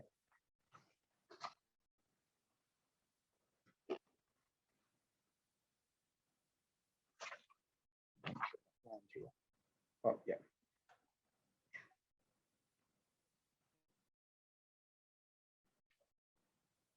So this guy is also going to give us an alcohol, right? But where those alcohols are located are going to be different. Although this guy can also give us our carbonyl structure or ketone. Okay. We'll talk about that here in a second. Okay. Okay, so let's go ahead and let me go with. Sorry, okay, don't lose that. Okay, so triple bond is going to behave very similar to a double bond, right? The only distinction is that our double bond is going to provide the electrons. That's going to end up acting on the hydrogen. The hydrogen is then going to transfer its electrons to the chlorine, and then you're going to get the chloride ion, and you're going to get the formation of the alkyl cation. Right? So this guy is going to behave the exact same way. That triple bond now is going to donate its electron to the hydrogen. The hydrogen is going to then donate its electrons to chlorine, right? And so then we're going to get a bionylitic cation, okay? So in that case, just a double bond, okay? So it's the exact same type of reaction that we need, okay? And then we know that what happens to this guy? What happens? Yeah, we know that this guy then attaches to that bionylitic cation, and then it's going to form a halide, right? So a bionylitic halide, okay? So, and then in this case, this guy forms an alkaline halide structure, okay? So it's going to behave exactly the same way, nothing new, okay?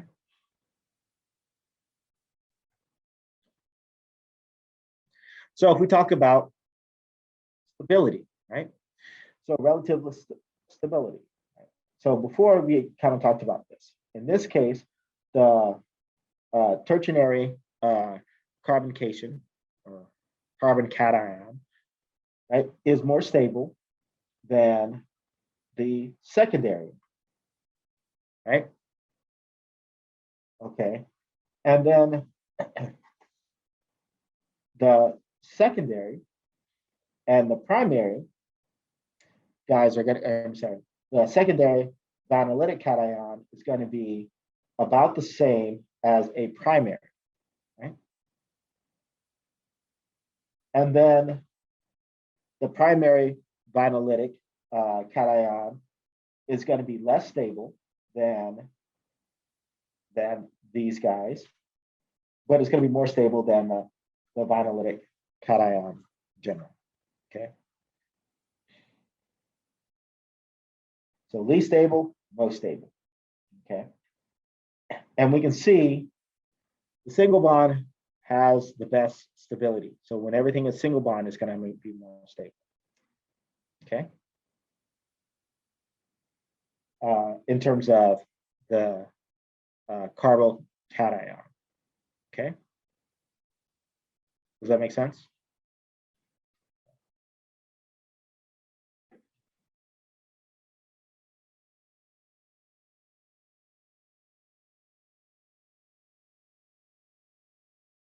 Okay, question. Which cation is more stable?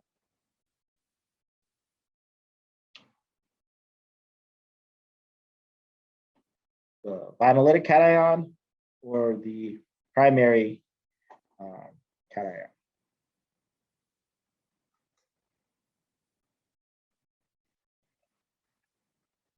primary carbocation.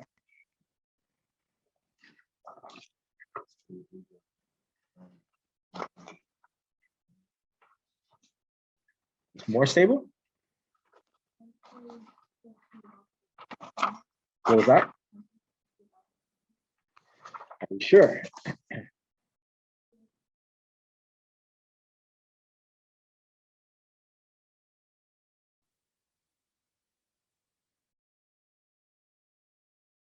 Would it be the first one? So the first one would be more stable, right? Because let's go back to the last slide. So we're comparing. So in this case, this guy would be secondary, right? So this guy would be just a straight up primary, right? Okay. And we're comparing our primary cation to the vinyl cation, right? Which is the least stable. Okay. So if we look at our in terms of stability, right? If we look at, you guys remember when we talked about SP versus SP2 versus SP3? You guys remember that? In terms of stability? It was like chapter 4, I believe.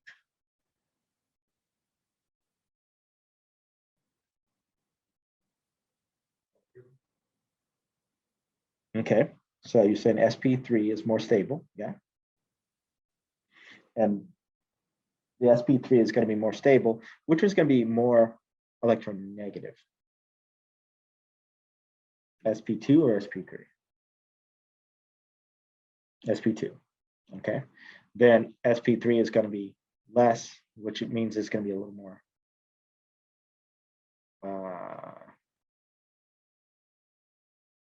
okay. So if we're talking about a regular, so if we have a cation, we're making it a positively charged, that's going to affect our electronegativity, right? So the one that has the lowest SP variant is going to be the one that's going to be less stable, right? So this guy is going to be SP2, right? SP3, sorry, SP3. SP3. This guy is going to be SP2, right? This carbon.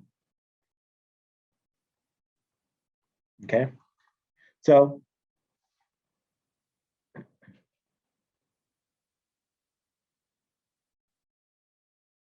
okay, so here, because of that, since the SP2 carbon is more electronegative than the SP3, then the SP2 carbon with a positive charge is going to be less stable than the SP3 with a positive charge. So this guy is going to be more stable than this guy. So in other words, single bond is going to be more stable than double bond. Okay. Okay, so in this case, here. So this deals with that catenation earlier that we were talking about. So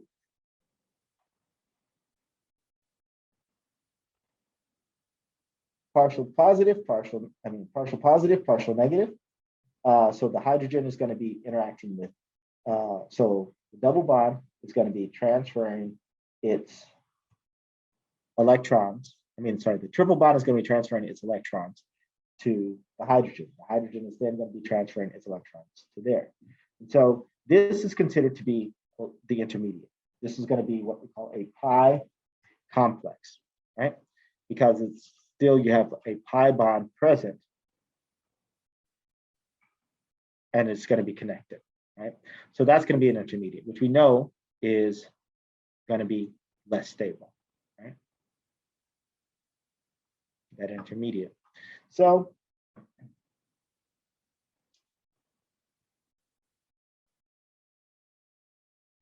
in the case of where we have our, so this is 2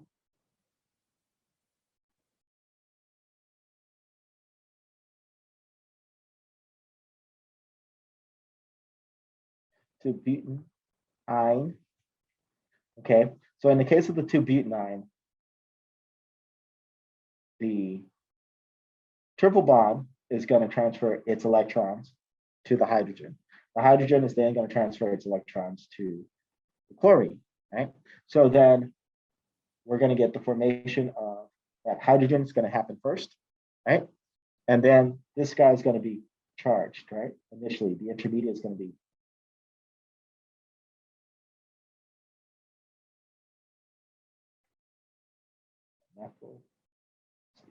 H3. This guy's going to have a plus on it.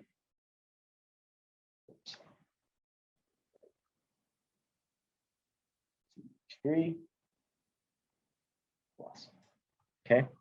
So then the chlorine, the chloride ion is then going to act here. Okay.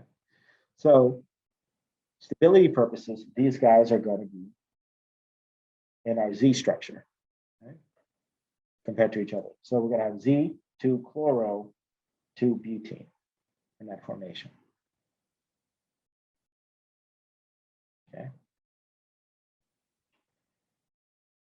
So we know that if we break that triple bond, we're going to end up with a Z structure for that. Hydrogen is going to be added on to one end, and the chlorine is going to be added across.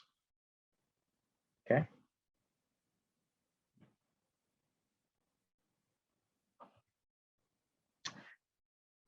Okay, so the alkynes are less stable than and less reactive than the alkenes. So this here is just showing you that. So Gibbs free energy. So the Gibbs free energy for the alkynes is greater than that of the alkenes. Right? And because of that, it's going to take more energy to get up to that point. Right? Hence, they're going to be less stable because it's going to be less likely to happen because it takes more energy to get over that hump. Does that make sense? You're looking at me.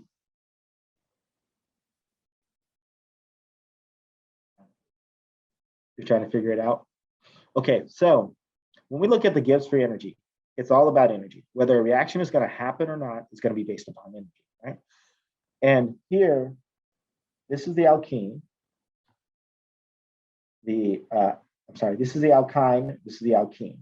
So the alkyne is higher in Gibbs free energy, meaning that this is basically a reaction curve.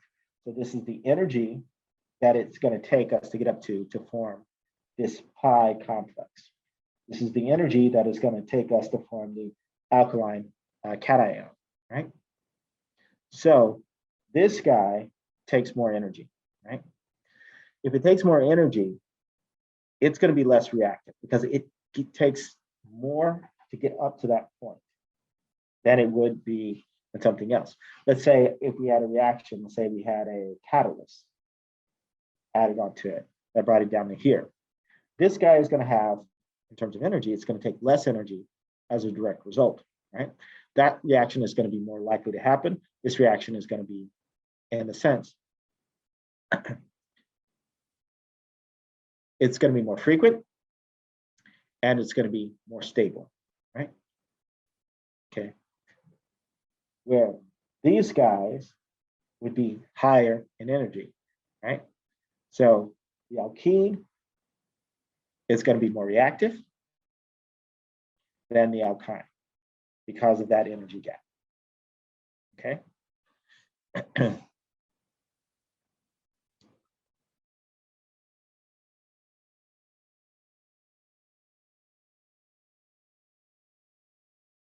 Okay,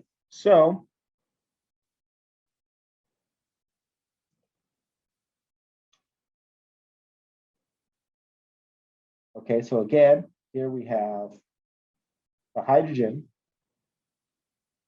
the triple bond, giving up its electrons to the hydrogen's going to give its electrons up to the chlorine. So then we get the formation of, in this case, a hydrogen goes here, then the chlorine is going to go here. So that means that the hydrogen is hanging off up top here. Right? Okay. So if we add more, we have excess amounts of hydrochloric acid, then we can end up with the same thing, and then we'd end up with the chlorine here. So 2 chlorines. Okay. So that would be a second addition. So this is a 2-step reaction. Okay. So with enough HCl, we could end up with the formation of the geminal dihalide. Right?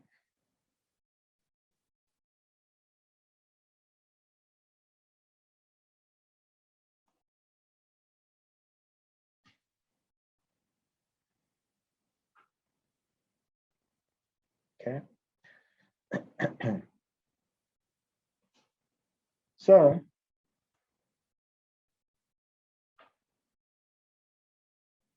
terms of reactivity, these guys, the alkenes are going to be more reactive than the alkynes. And then those are going to be more reactive than the halo substituted alkyne.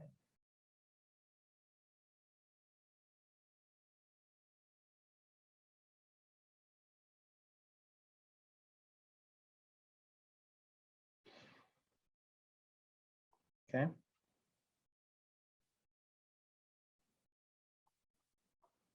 Now this is the addition of a terminal to a terminal alkyne.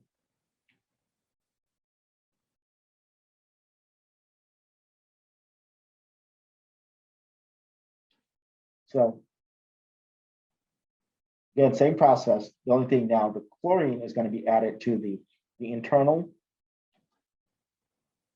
and then the hydrogen is going to be added on the outside. Okay. So here's the mechanism. Double bonds are going to be, the electrons are going to be transferred to the hydrogens. The hydrogen is going to then transfer its electrons to the chlorine. Then you're going to get the formation of this structure, the pi complex.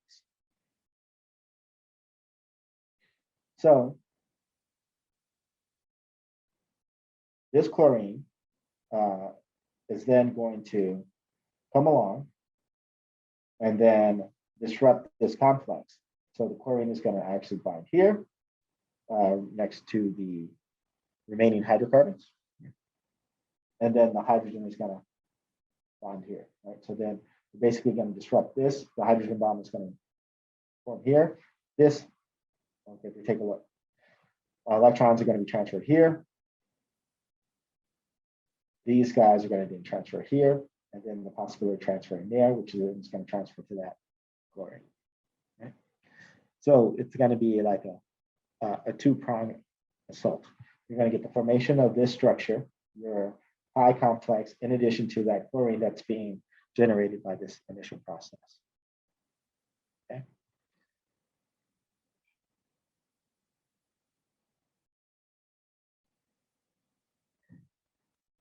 Okay, so the formation of that stable transitional state is going to account for where things are going to be located at, the regional selectivity.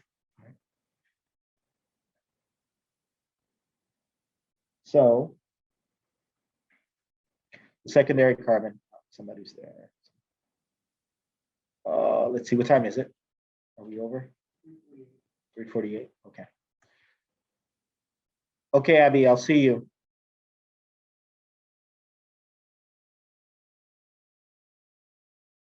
Okay, so in this case, that secondary carbon is going to end up with that plus charge. The hydrogen is going to end up over here.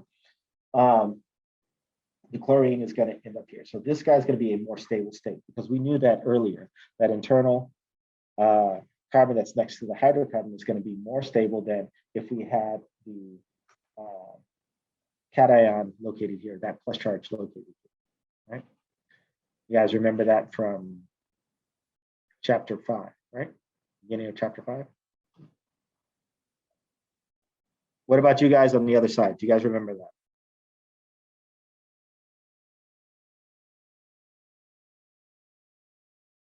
Okay, so if we had that plus charge here initially, that's going to be less stable, right? And we knew that from before. So it's still same rules are going to apply, but in this context of the triple. Okay.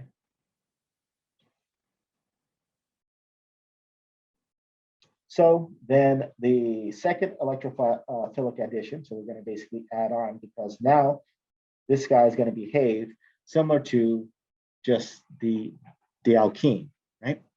So when we have the alkene, we have the chlorine that's going to be added onto this guy, the hydrogen is going to be added onto that, right? Because of the location of that R.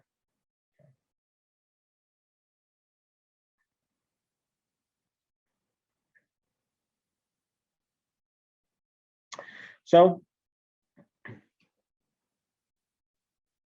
we know that this plus here is going to be less stable than this guy.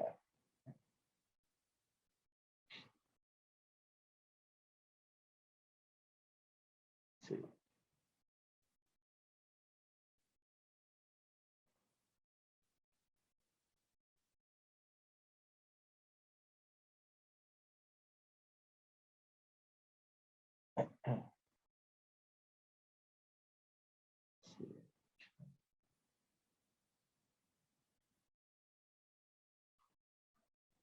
Okay.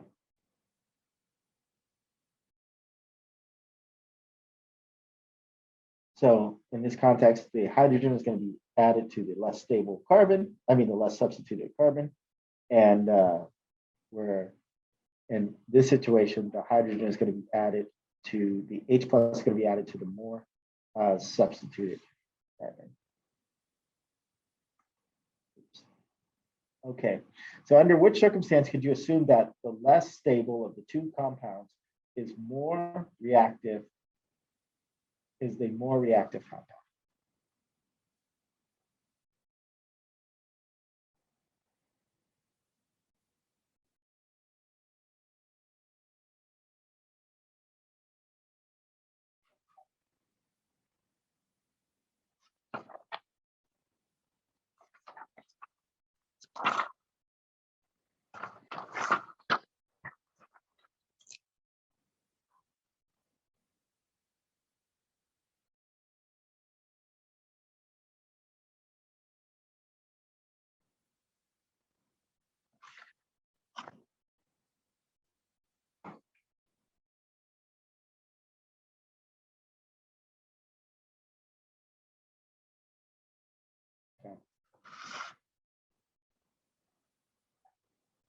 So we talked about that transitional state, right? If the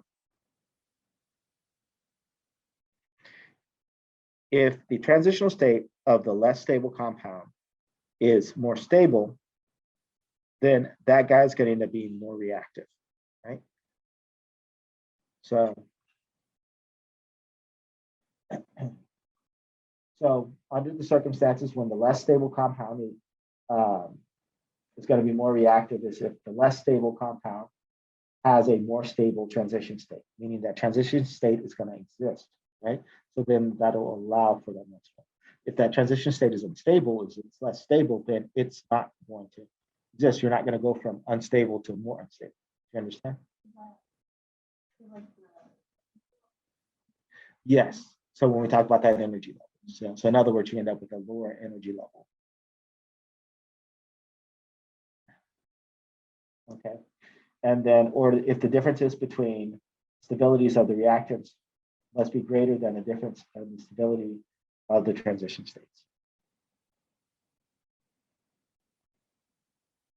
Okay. So, so this is unsymmetrical internal alkyne.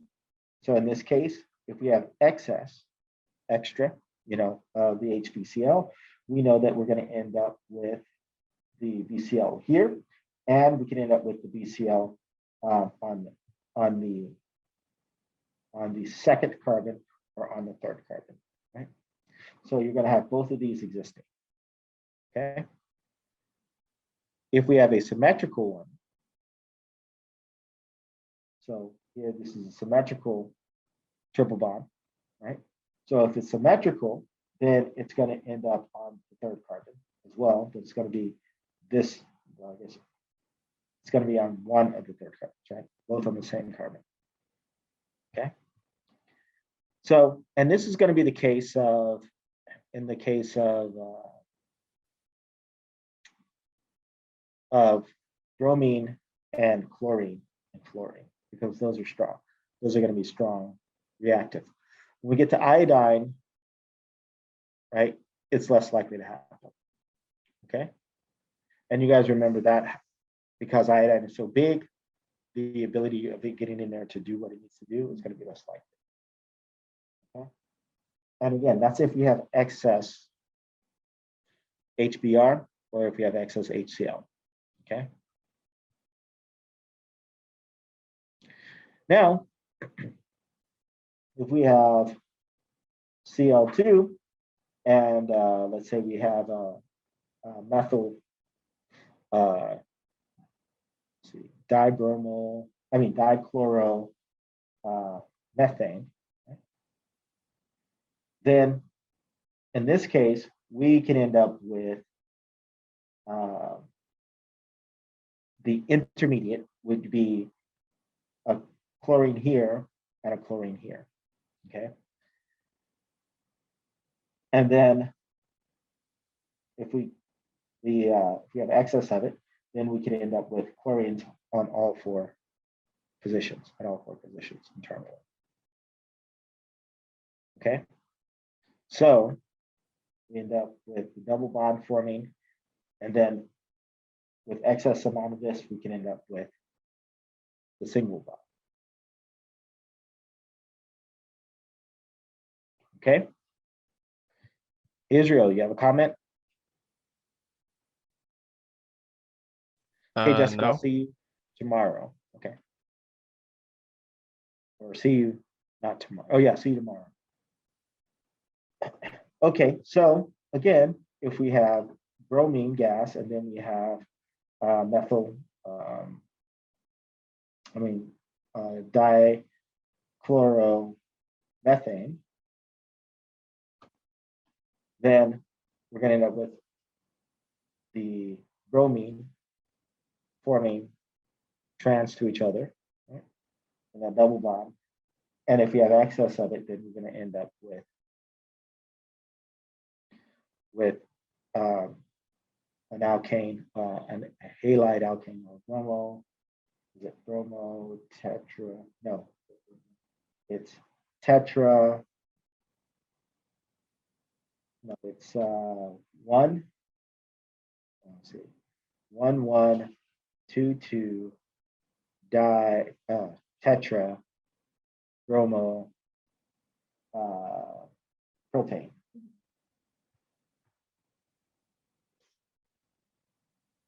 Okay. Now, if we have sulfuric acid, water and sulfuric acid, then we're going to get the formation of a secondary alcohol. Okay. So acid catalyzed is going to end up giving us a secondary alcohol. Okay. And that's going to be important for us, right? To remember. So that means that the alcohol is going to be an internal alcohol. Okay. So the addition to water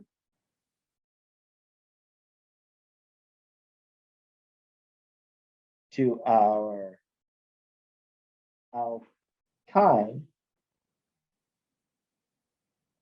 plus sulfuric acid that's going to give us an enol, right?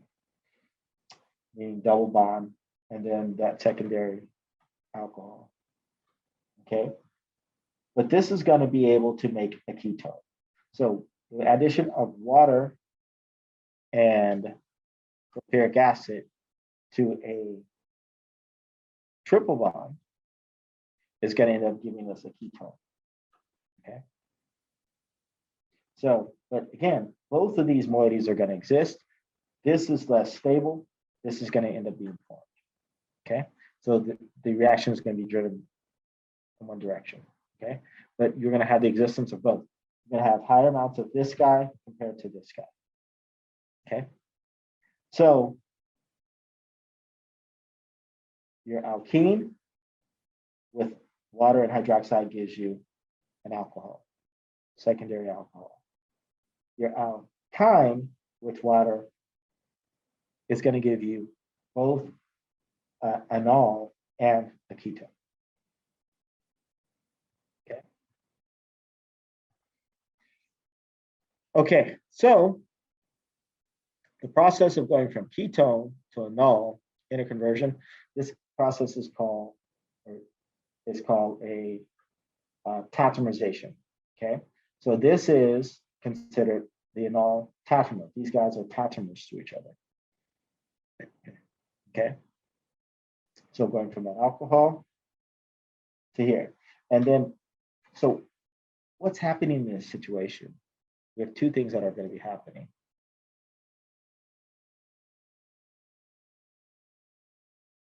We have a rearrangement, and we also have the movement of electrons. So a resonance type structure going on. Okay, so the hydrogen is being rearranged, so it ends up here. And then we have the electrons being moved to here. Okay. Okay, so the process of this is, in the case of, we're starting off here with the alcohol, so the electrons are being moved here.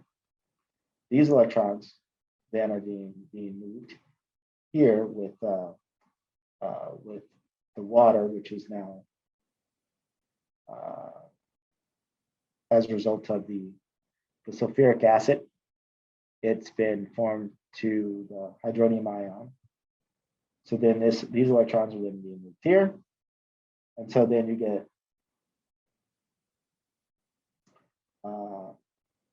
get this intermediate. And so as a result of that, these electrons then move here, then here, and then we're going to end up with our ketone form. So this guy is going to give us our enol. This guy is going to give us our ketone. Okay. So, and again, we're going to have both of them existing. Is there a major or minor product? Or are Yes. they both equal? They're not equal. So our major product is going to be our ketone. Our minor product is going to be our enol.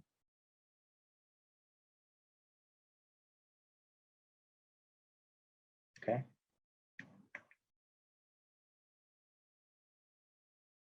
Okay, so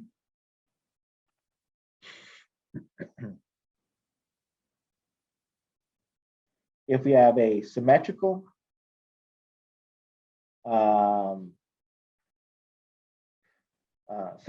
internal alkane, so then we're going to end up with just our ketone.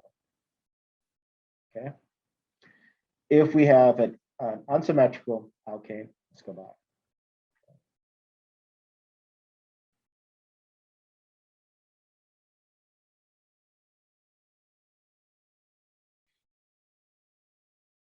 We're going to end up with two ketones, but one is going to be on the second carbon, and then one is going to be on the third carbon. Okay. And again, you're going to have presence of the enol, but the enol is going to be in such low quantities that you're going to see primarily just those two. Okay.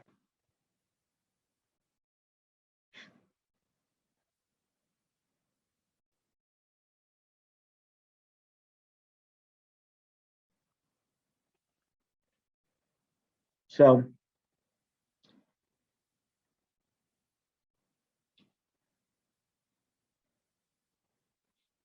in the case of the triple bond being terminal, then we're going to get, we're going to have the formation of the enol, and we're going to have the formation of the ketone, but this guy's going to be less stable. So to increase the rates to make it more effective, then we're going to have to add the mercury ion. Okay, so it's called mercurization or mercuration. Mercuration is used to, or the addition of the mercury ion is used to increase the reaction, the rate of the reaction, so that you end up with your products. Because this is less effective, to make it more effective, we need to add them.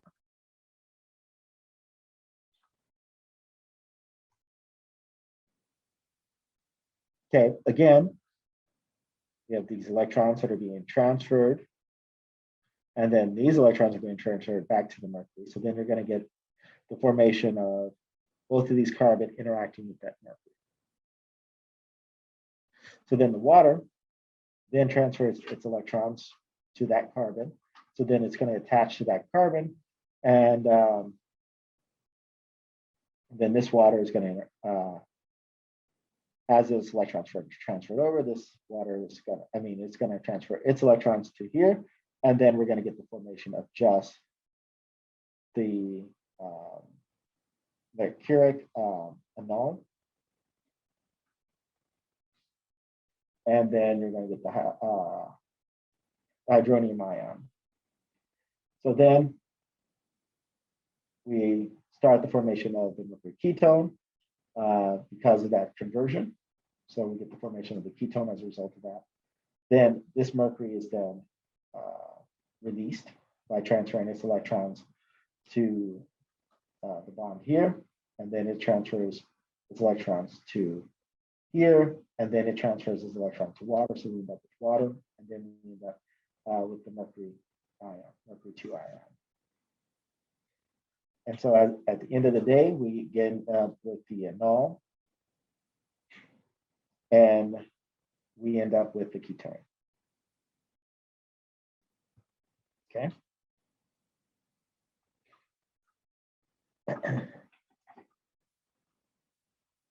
So hydroboronation, oxidation. At the end of the day, we can end up with the ketone.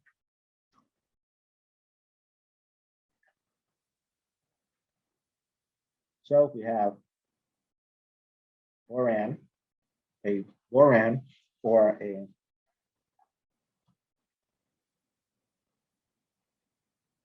trihydrogen boron, or boron trihydride, or boron hydride, then and we add the THF, we get the formation of this guy, right? And then we're going to get the formation, because it first thing that it does is break up that bond. So we get the bond broken. Then the hydroxide is going to be added onto and replacing that boron structure. So we're going to get the formation of the enol, and they're going to get the formation of ketones. So if we have hydroboration, oxidation, we can end up with the ketone.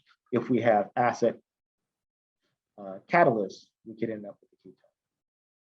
And that's with the triple. Okay. If it's an alkene, if it's an alkene, then we end up with an alcohol. Okay.